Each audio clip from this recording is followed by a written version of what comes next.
This is Western European politics and transatlantic relations since 1945. So really today our main focus is going to be on, I suppose, the consequences that the end of the Cold War has for Western Europe. I suppose more particularly I want to consider the direct consequences for the European states and the extent to which I suppose a division emerges between various Western European governments in the mid to late 1980s and their attitudes towards the Soviet Union, and that of the United States. Before we consider that, though, I want to think about various explanations that historians have presented for the end of why the Cold War ends in the late 1980s in Europe. And I would suggest that there are two sets of explanations that historians have presented. The first set of explanations are largely rooted in the internal problems that the Soviet Union was experiencing in the 1980s. So these, as the slide bears, that these are problems within the Soviet Union itself and various other events that were taking place in the mid to late 1980s. We have 3 points here. The first, reforms to combat economic sclerosis. So this concerns the idea that the Soviet Union was beginning, well, perhaps not even beginning, but was some way into a very acute economic crisis by the 1980s, and a group of politicians in the Communist Party in the Soviet Union emerged, which began to recognize that reforms needed to be introduced. I think you could argue that these reformers, some of them at least, predated Gorbachev. They might well have.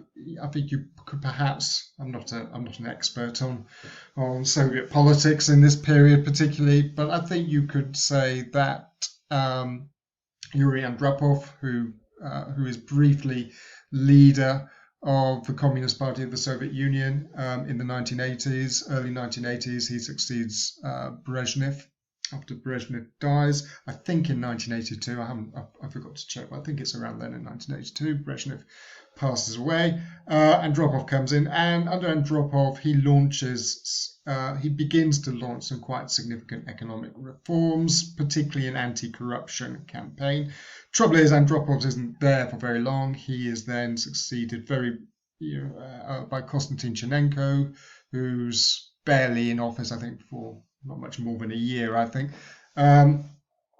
until Gorbachev. And Gorbachev, interestingly, was a protege of Andropov, and Gorbachev comes in. We'll talk a little bit about Gorbachev a bit later. But Gorbachev comes in and begins to introduce some significant reforms, all of which are basically intended to reform the Soviet Union. Gorbachev, of course, was a communist, so he viewed his mission as one of being to try and save the Soviet Union. He was certainly not plotting its collapse. But among the reforms that are introduced are things like perestroika, which I believe translates from the Russian into English as something along the lines of restructuring, so effectively restructuring the Russian economy, making it more responsive to the needs of its citizens. Glasnost, which translates roughly, I think, into openness. This envisaged a sort of partial, the emphasis on partial here, but a partial democratization of the Soviet Union.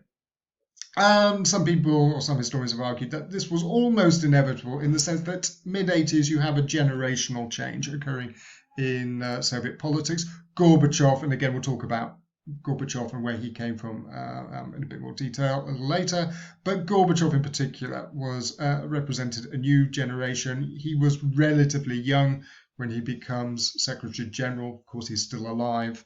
What is it now? Over 30 years later, 35 years later. So that in itself reveals that he must be relatively young when he took the job. So the old guard were beginning to die, a new generation were taking control, and as I say, Gorbachev was at the head of a group of reformers in the Soviet Union. So one explanation for what happens in the 1980s are rooted, I suppose, in things that were happening within the Soviet Union itself. A second set of explanations, you could say, are sort of external to the Soviet Union.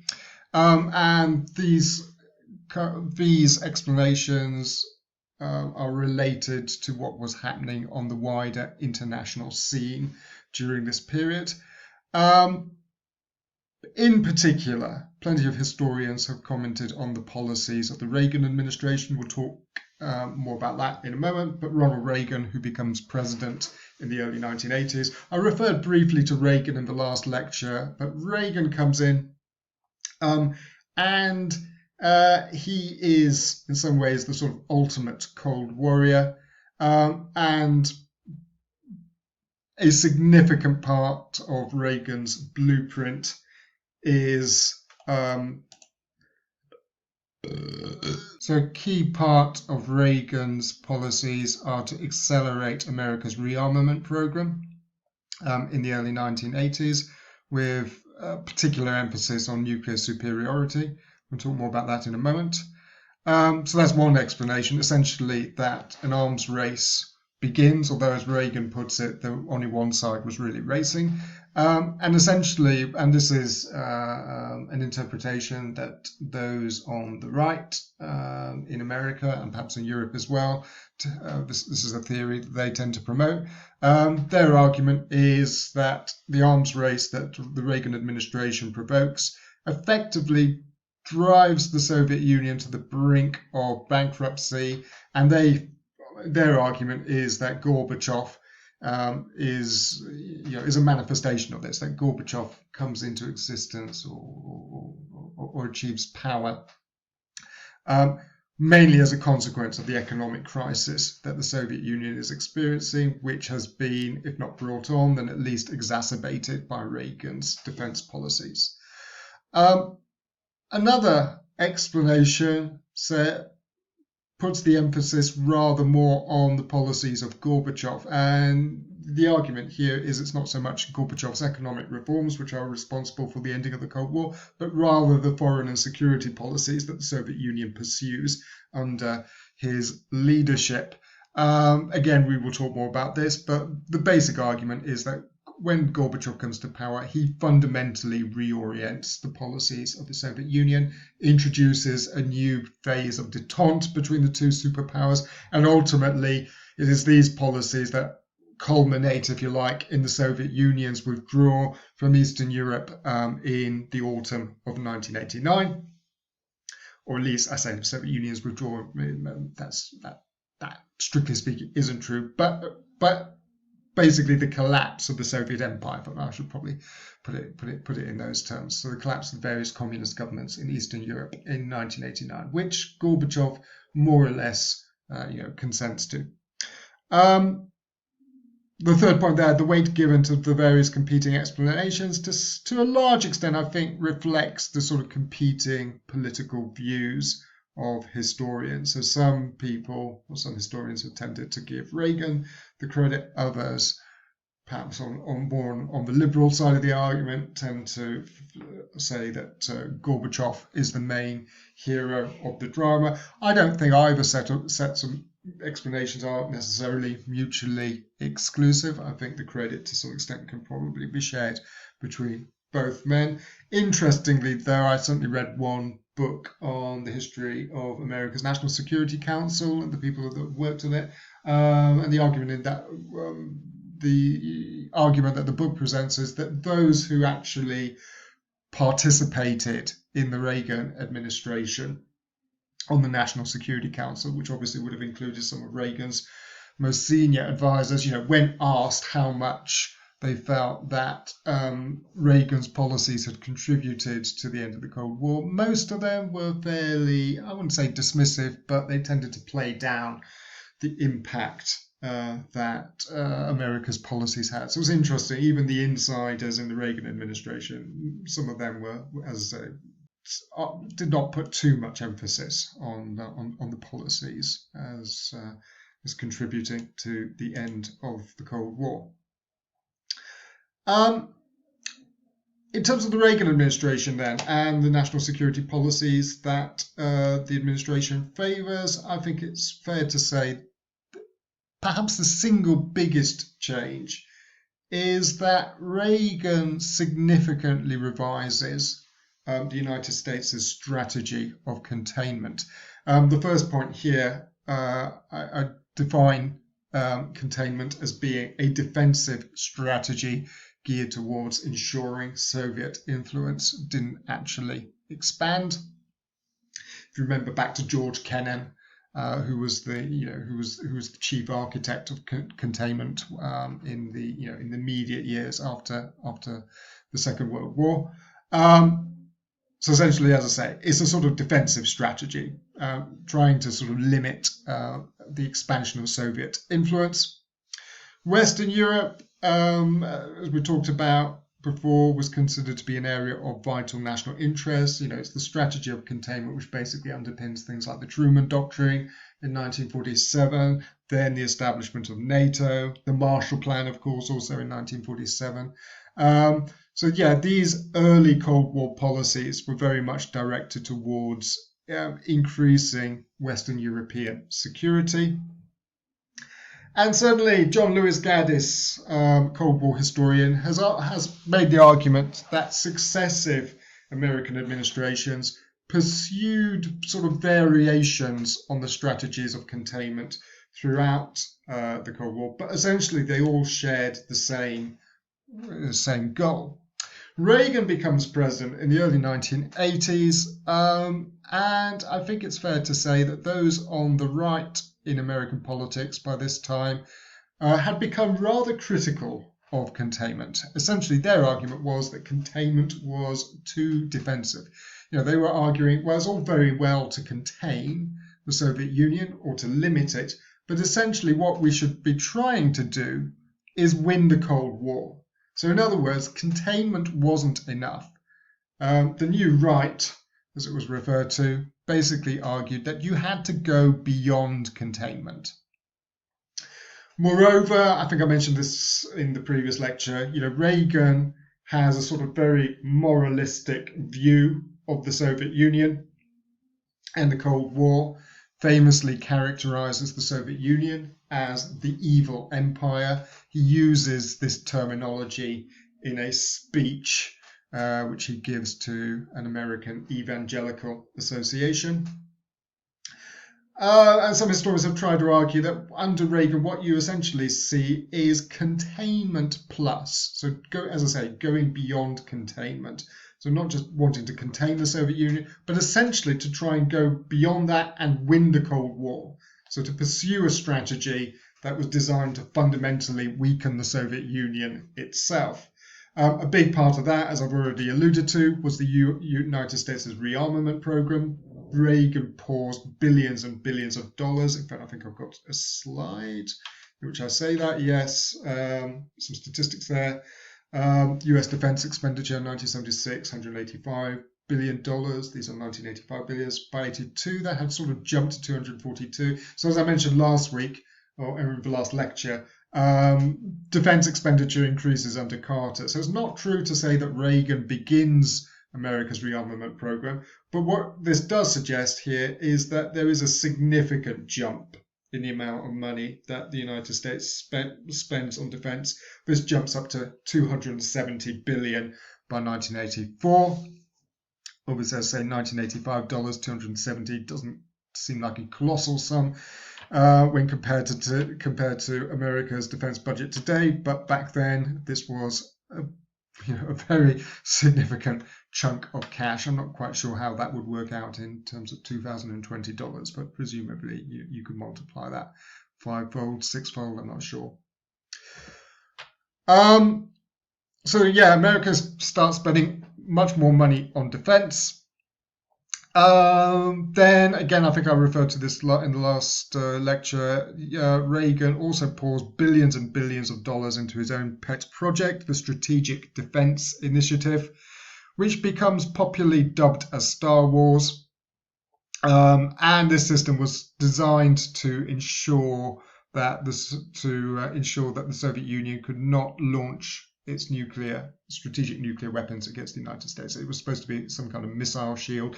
Again, it was supposed to be very technological, involved lasers bouncing off satellites and all the rest of it. And as I say, billions of dollars are poured into this. Unfortunately, they don't make much in the way of progress, but it rattles the Soviet Union. As I say, if you picked up any issue of Pravda or Red Star in the 1980s, almost invariably there would be an article denouncing Star Wars.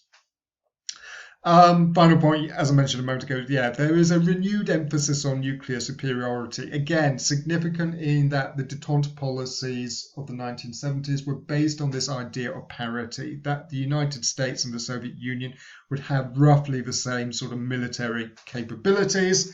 By the 1980s, this has changed. And as I say, the emphasis is now very much on nuclear superiority.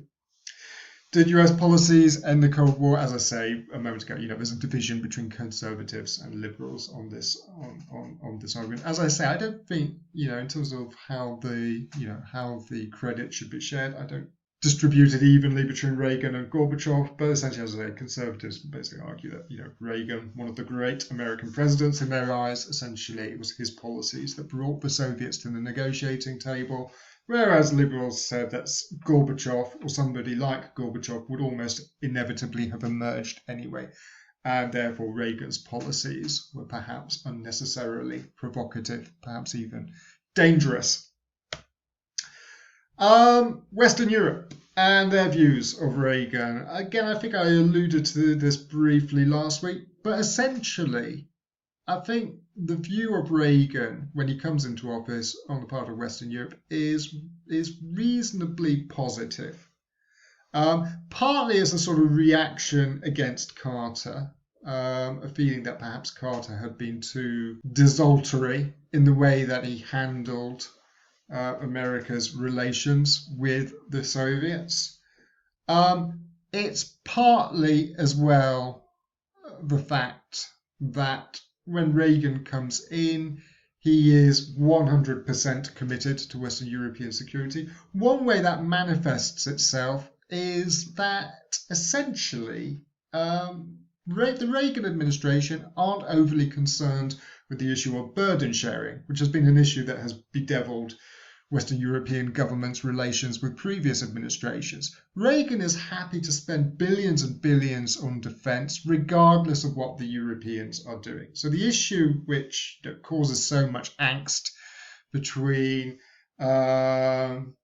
people like Schmidt and I suppose Harold Wilson in the early 70s, two European statesmen and the Nixon administration, this issue more or less dissipates in the 1980s. As I say, Reagan is happy to spend the money regardless of what the Europeans do in terms of their own defence policies and defence expenditure. There were, though, one or two issues which caused strains in the relationship. In the case of Britain, the United States intervenes in Grenada, sends in troops into Grenada in 1982, which was a Commonwealth, which was an island in the British Commonwealth, and they did not actually consult the British. So this does actually lead to a brief burst of anti-Americanism in Britain. Perhaps even more significantly, the Reagan administration in 1985 decided to bomb Libya in retaliation against Gaddafi's regime for terrorist attacks that had been organised and perpetrated by elements supported by Gaddafi. And this divides Europe. In general, I think most European governments and most of America's NATO partners in Europe did not think that this was a particularly wise course of action. Even Margaret Thatcher, who was a very staunch supporter of Reagan, had reservations.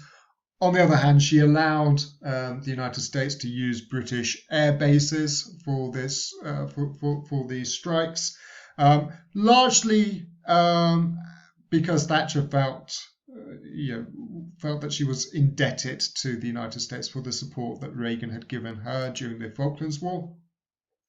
But again, it was an indication that there were some divisions, concern over the heightened risk of nuclear war, and especially the sort of rhetoric that emanates from the Reagan administration in this period. Fourth point there, divisions between Europe and the United States over sanctions against the Soviet bloc. In response to Afghanistan, the United States imposes a series of quite severe economic sanctions against the Soviet Union. And the expectation was that America's European partners would follow suit. But the Europeans decidedly less than enthusiastic about this. So a division opens up between that. The Europeans could always point to the fact that the sanctions which the Americans had imposed did not include grain sales to the Soviet Union, mainly simply because there were plenty of American farmers were doing very nicely out of these sorts of sales, and they were an important constituency that tended to vote for the Republican Party and the Reagan administration. So yeah, there was an element of hypocrisy, let's say, in the American position. The final point there, Europeans couldn't quite decide whether they preferred tough or soft American presidents. So having felt that sort of Carter was a little bit too limp-wristed in the way that he dealt with the Soviets, there were sort of underlying worries as well about whether Reagan was being too kind of tough and perhaps overly provocative in the way that he dealt with the Eastern Bloc. As we noted last week, 1982-83 is a particularly dangerous phase during the Cold War. You have several crises, including the shooting down of the Korean airliner, Operation Able Archer, all of which that suggest that things could potentially get out of hand. Then the following year, 1984, several things happened. First of all, it's worth noting in passing that the Reagan administration received some intelligence from a spy that they have, Oleg Gordievsky, who was actually being run by the British, but who the British, basically pass on to the Americans. And Gordievsky basically warns the Reagan administration that the Soviets actually believe that the Reagan administration is seriously considering some kind of nuclear first strike against them, which surprises Reagan. His response is, I can't seriously believe that they think that, or can't see why they would seriously think that. But Reagan sort of belatedly seems to realize that it might be a good idea to perhaps tone down the rhetoric slightly. Another thing that often appears in the literature is apparently the Reagan administration Ronald Reagan, the American president, watches a movie, which is, I'm trying to remember, The Day After, is it The Day After? I think it's called, something like that, which is all about what happens to a small American town during a nuclear exchange between the United States and the Soviet Union. And you can actually find clips of it on YouTube. It is very 1980s in terms of its special effects, but apparently it has a really big impact, a really big psychological impact. And Reagan comes away from this thinking, you know what, nuclear weapons might not be such a good thing after all.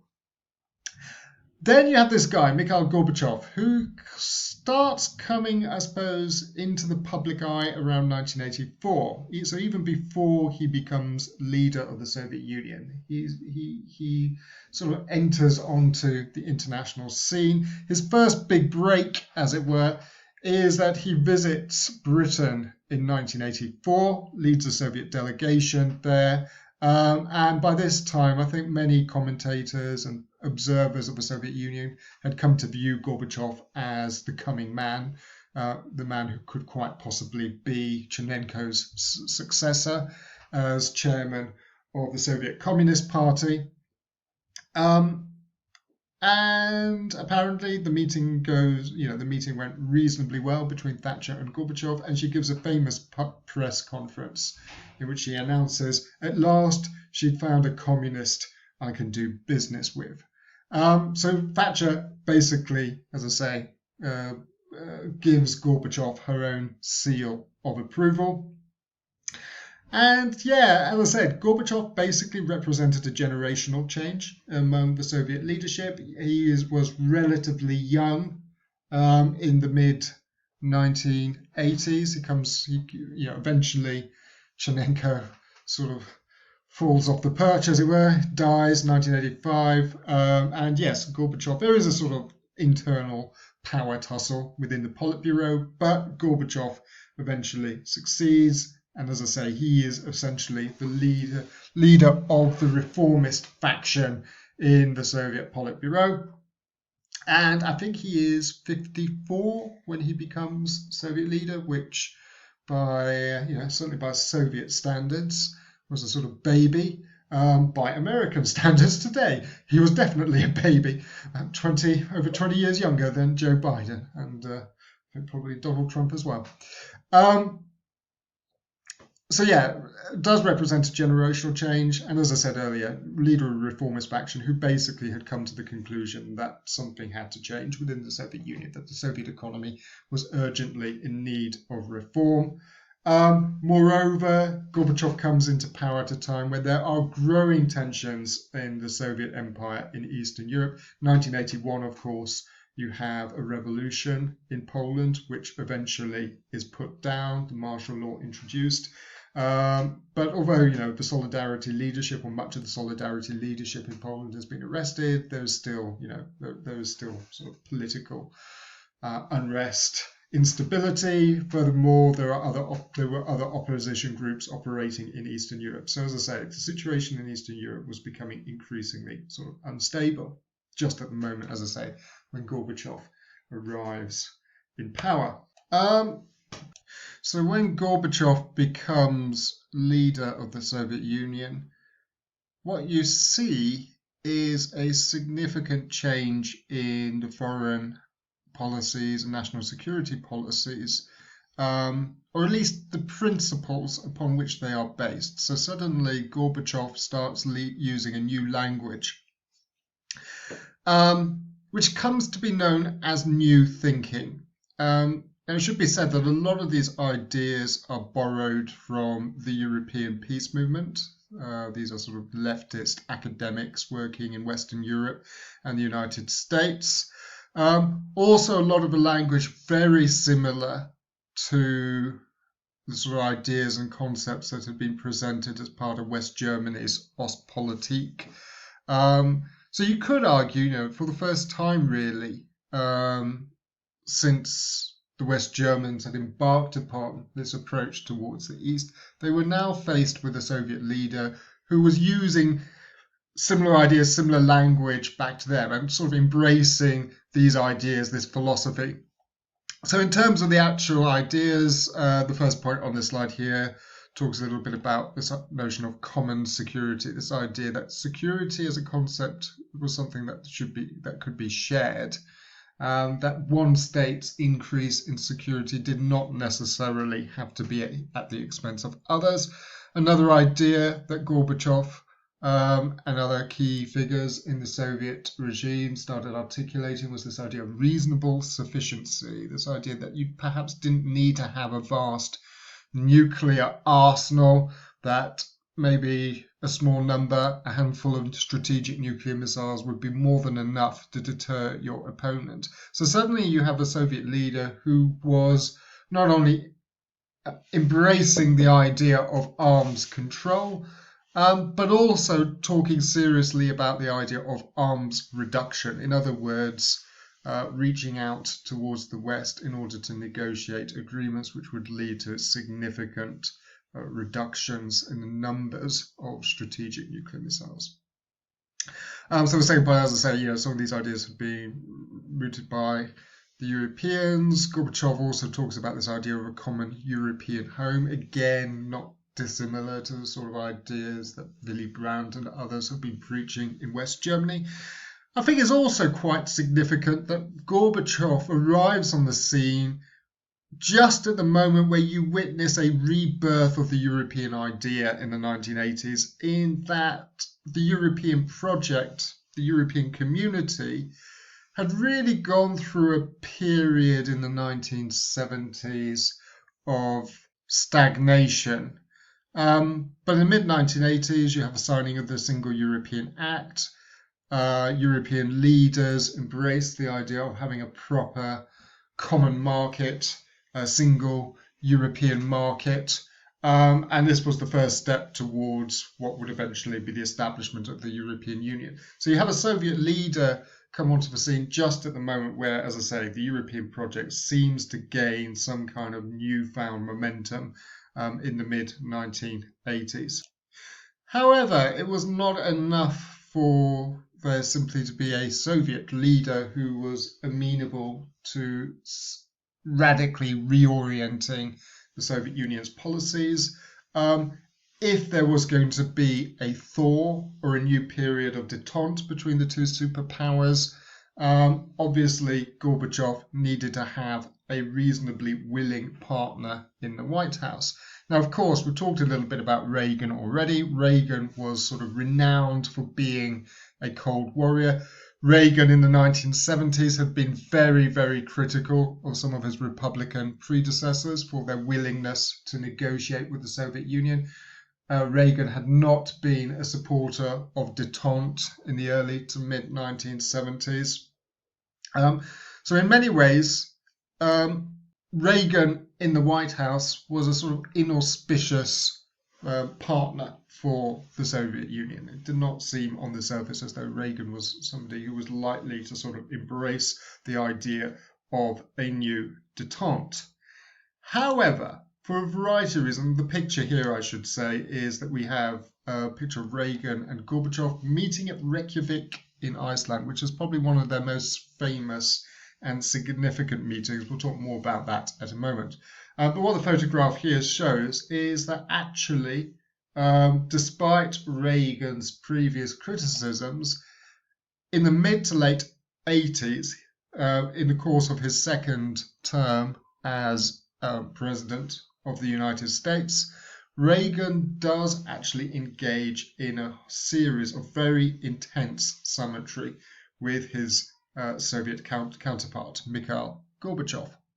And I think there are several reasons for this. First and foremost, as the first point on the slide here says, that Reagan himself was under pressure politically to sort of reorient his foreign policy. And this was for a variety of reasons. The first, as we noted, was that the early 80s was a particularly dangerous period in the Cold War. So I think there was a feeling that in many quarters, not just in the opposition, but even on, if you like, the sort of Republican side of the aisle, that it might be necessary to try and stabilize the relationship. Reagan, as a second point there, says, also faced criticism for the fact that he had not actually met his Soviet counterpart during his first term in office. Although in fairness to Reagan, as he put it, they kept dying on him. The Soviets have about 4 leaders in the space of, or 3 leaders in the space of 4 years. Should be said, yeah, Moscow gets pretty good at organizing state funerals in the early 1980s. But now, as I said, there was a new man, relatively young man in the Kremlin, and so there was now an opportunity, obviously, for Reagan to sort of reach out and meet the new leader. Then third, Reagan has a huge scandal in the early to mid-80s, the so-called Iran-Contra affair. I'm not going to go into all the details of that, but I kind of dimly remember this, and particularly the sort of congressional hearings, Colonel Oliver North giving his testimony, who I think now is an out-and-out Trump supporter, but anyway, that's beside the point. But yeah, it's a huge scandal, and for a brief moment, it looks as though Reagan might actually be impeached. Thinking about it, there are sort of minor parallels you can make with sort of Trump's impeachment a few weeks ago. Again, a sort of foreign policy issue coming to, secret diplomacy and all the rest of it coming to haunt an American president. Anyway, as I say, I will not go into the ins and outs of all of this right now. It's enough to note that, as I say, this scandal seriously jeopardizes his president. For a time, it looks as though Reagan himself might actually be impeached. He isn't. I think the Democrats decide that they can't actually impeach 2 Republican presidents in the space of just 10 years. But it does mean, like Nixon in the early 70s, who sort of launches a very sort of, well, I say launches, maybe that's the wrong word, but who certainly doubles down on his ambitious foreign policy agenda, partly as a way of trying to deflect attention from the scandal at home. You see something similar, I think, with Reagan in the 1980s, that suddenly Reagan feels that maybe this is an auspicious moment to start engaging with the Soviets in an effort to try and, as I say, sort of downplay the significance of his domestic sort of political problems. But I think there's something else to note. Although they were very, very different in terms of their politics, there were some areas of mutual concern between Reagan and Gorbachev. I say, so both shared an abhorrence of nuclear weapons. Now that might seem strange when we talk about Reagan, who, as I say, in his first years as president, Reagan presides over a massive rearmament build-up in the United States, including doubling down on America's strategic nuclear capabilities. Reagan arguing that it was important that the United States sort of negotiate with the Soviets from a position of strength. On the other hand, Reagan never loses sort of sight of the idea that nuclear weapons were bad, were horrible things, and unlike other leaders such as Margaret Thatcher, he does have this sort of idealistic vision of a nuclear-free world. That's one of the reasons why Reagan is so enamored with Star Wars. He fundamentally believes that if he could get this anti-missile system up and running, that would basically make nuclear weapons obsolete. Now, Gorbachev certainly does not share Reagan's enthusiasm for Star Wars, but he too also has this sort of vision of a nuclear-free world, or at least a world in which the number of nuclear weapons was dramatically reduced. So there were, as I say, some areas of common concern. So as I say, what you see in Reagan's last years as president is an intense bout of superpower summitry, which again is sort of ironic, which is the second point I make on this slide here, as Reagan had been very critical of the likes of Nixon, Ford, Jimmy Carter, who had negotiated with the Soviets. But Reagan and Gorbachev, they meet 5 times in the last 4 years. So having previously not spoken to his Soviet counterpart, Reagan, in his second term, is now engaging very intensely with the leader of the Soviet Union. Their first meeting is in Geneva in 1985, which goes reasonably well, although nothing of any great substance is actually talked about at Geneva. But Reagan and Gorbachev meet each other for the first time. I think it's worth noting, actually, that the Soviets, or at least Gorbachev and I suppose his key advisors in the Politburo, when they come into office, initially they are very skeptical of Reagan. They think Reagan is a hardcore conservative, that they're not going to get much in the way of cooperation from the Americans. Indeed, Gorbachev's first moves are more directed towards the Europeans. However, as we noted, Gorbachev meets Thatcher in 1984, and her impression of the Soviet leader is pretty positive. Mitterrand too, the French president, also meets Gorbachev, I think shortly after he becomes leader, and he too is favourably impressed by the new leader, and visits the United States and reports to Reagan that he thinks Gorbachev is somebody who is serious and who should and who the Americans should kind of reach out to. So as I say, Reagan and Gorbachev meet each other for the first time, and as I say, nothing very substantial is talked about at Geneva, but the two men meet each other, and there's a certain chemistry between them. Reagan finds out that actually Soviet leaders are human after all, And, they get on well. The meeting, there is, let's say, a sort of positive atmosphere surrounding the meeting, and it is encouraging.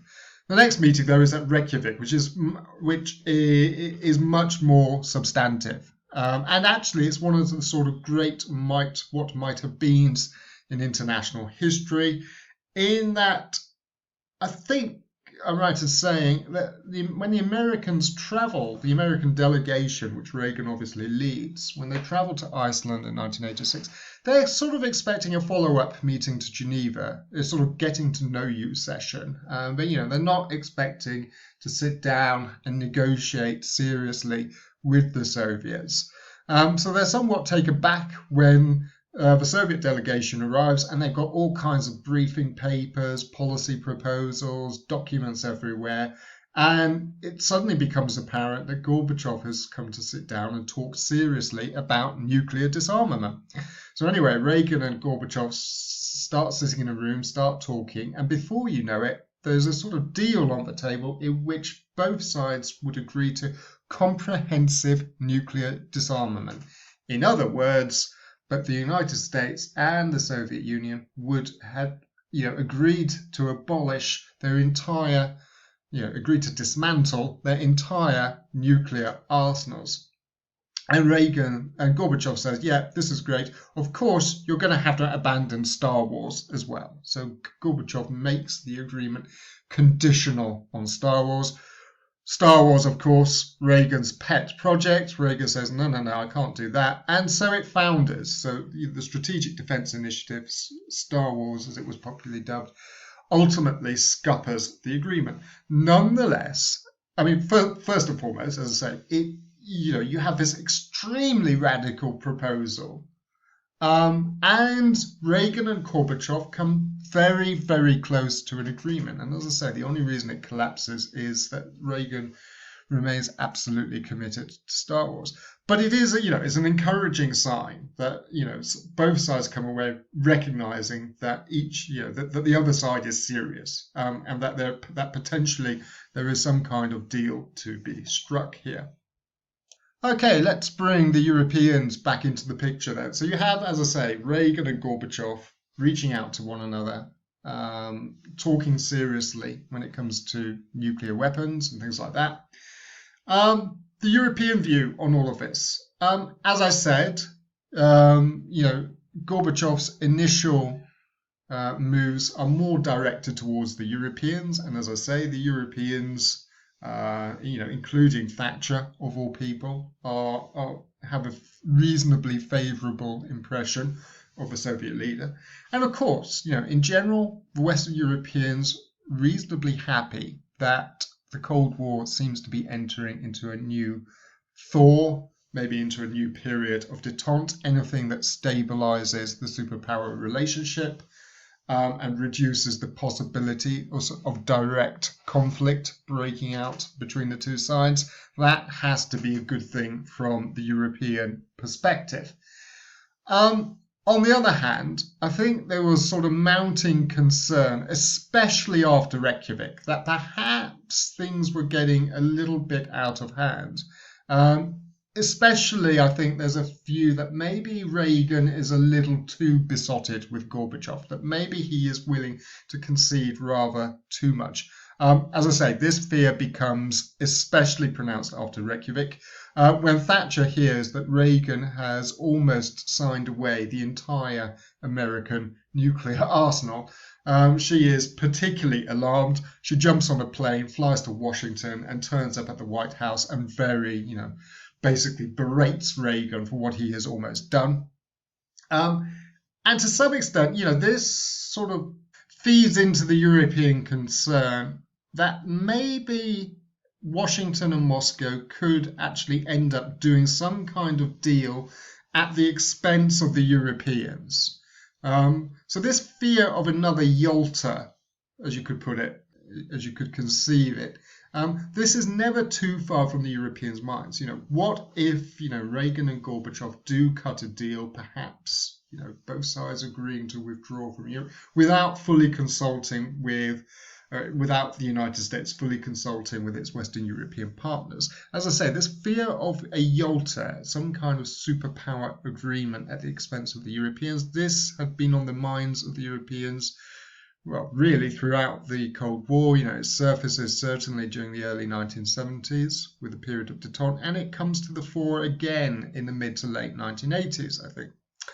One example of this, you might say, of the possibility perhaps of the United States agreeing to something with the Soviets at the expense of the Europeans, is the 1987 Intermediate Nuclear Forces Treaty, which is significant in that a whole class of nuclear missiles was eliminated. These were being the medium-range missiles.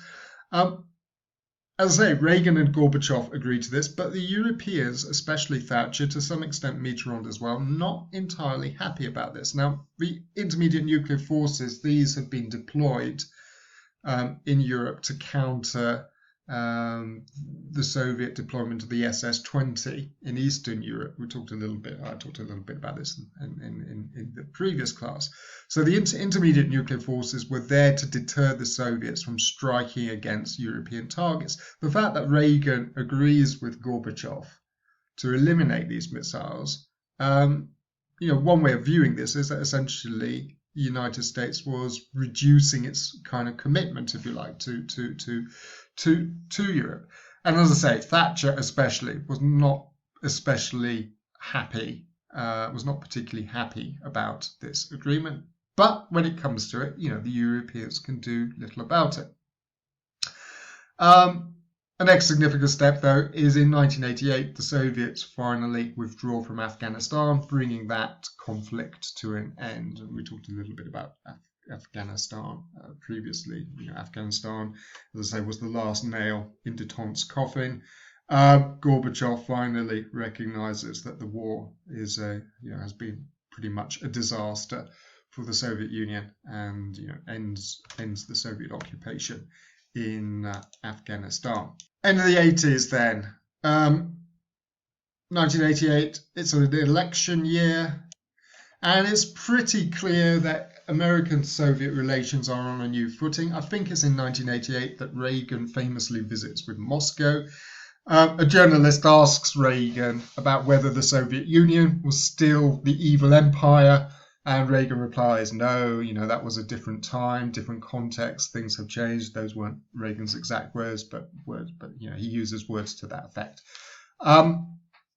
However, as I say, Reagan kind of coming to the end of his term in office. It should also be said Reagan, by this stage, is sort of visibly suffering from the effects of Alzheimer's, or the disease which would ultimately kill him. But yeah, in the course of 88, there is a presidential election, and George H.W. Bush, who had been Reagan's vice president, goes on to win it. So the Republicans secure a third term in office. And again, we talked a little bit about the Bush administration when we, with reference to sort of German unification. The general point I think we made was that that Bush comes in and he adopts a slightly more conservative approach towards the Soviets. So senior figures in the Bush administration don't entirely share Reagan's enthusiasm for Gorbachev. There's a feeling that perhaps, like some Europeans, there's a feeling in the new Bush administration that perhaps Reagan had been overly besotted, been too trusting, and above all else, they kind of ask themselves that, what has actually fundamentally changed in terms of the Cold War?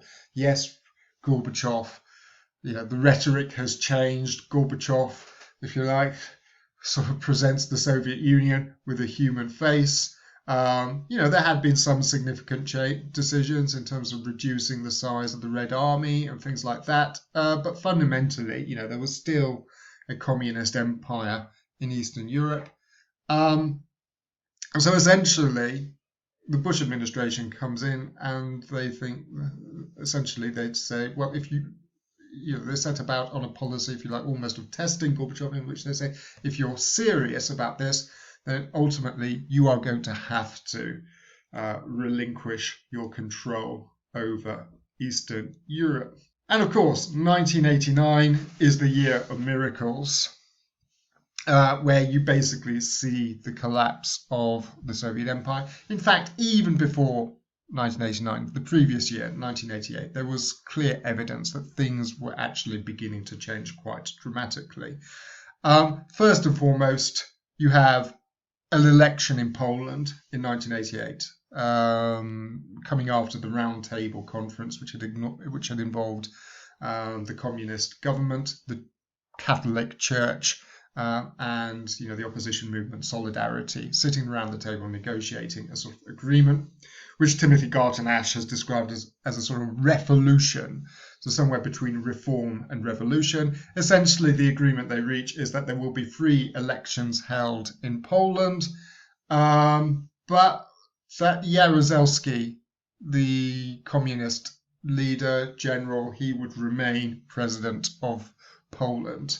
I think the Solidarity slogan then was, the government for us, the presidency for them.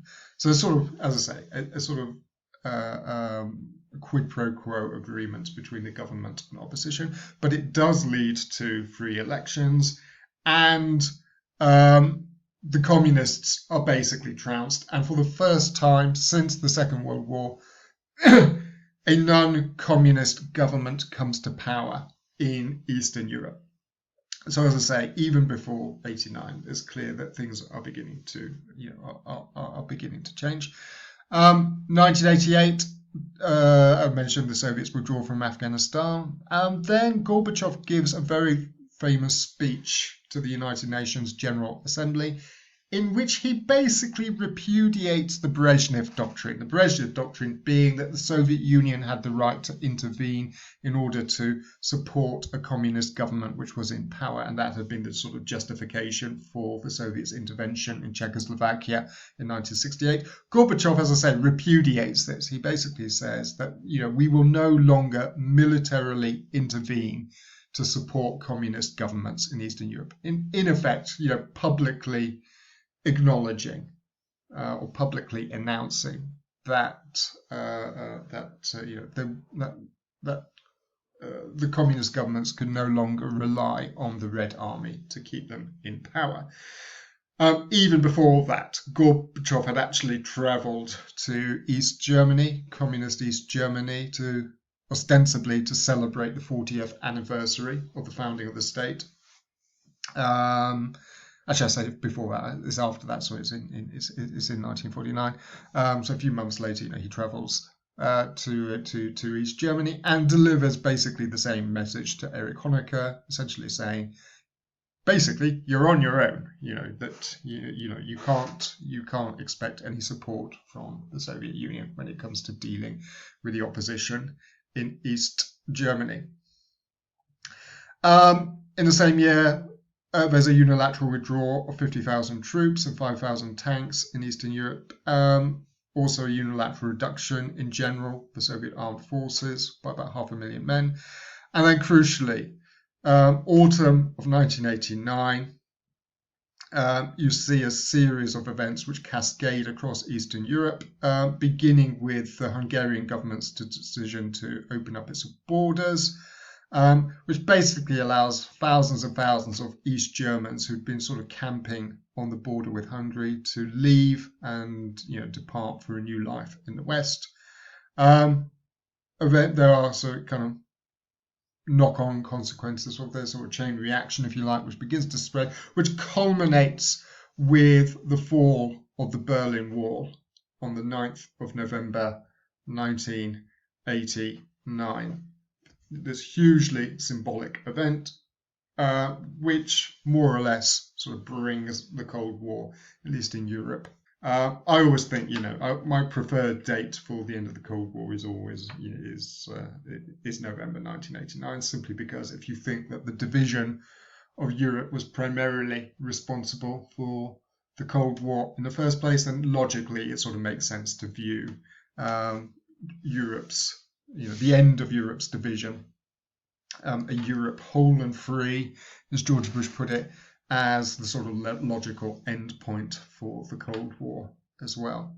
But that, that posed a number of questions. One was the future of Germany, which we've already discussed. So the issue of German unification. As I said, in 1989, it was far from certain that Germany would be unified. Then there was the issue of NATO and its role in Europe. Now that the Cold War was coming to an end, would you need NATO?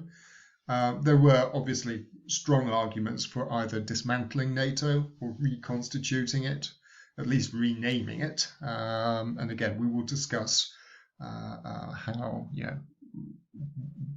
I suppose we will discuss why NATO wasn't dismantled in our discussion class. And then there was the question of the United States. Would the United States sort of revert back to a policy of isolationism? Would the United States withdraw from Western Europe now that the Cold War was over, now that there wasn't an external threat in the shape of the Soviet Union? Final point there, end of the Cold War underlined how little influence Europeans had when it came to, I say influencing the superpowers. Not a good sentence. We've got influence appearing twice there. But anyway, I'll try and rewrite that. But yeah, again, Timothy Garton sort of makes this point in terms of the end of the Cold War, but also in relation to German unification, that, the key sort of decisions that are being made are in Moscow, Washington, to some extent in Bonn and Berlin perhaps as well. But figures like Mitterrand, Thatcher, they play a relatively marginal role. As I say, essentially, the key decisions are being made by the superpowers, to some extent also in Germany, or West Germany at least. But other, as I say, other Europeans. So yeah, I will bring this lecture to a close on this point.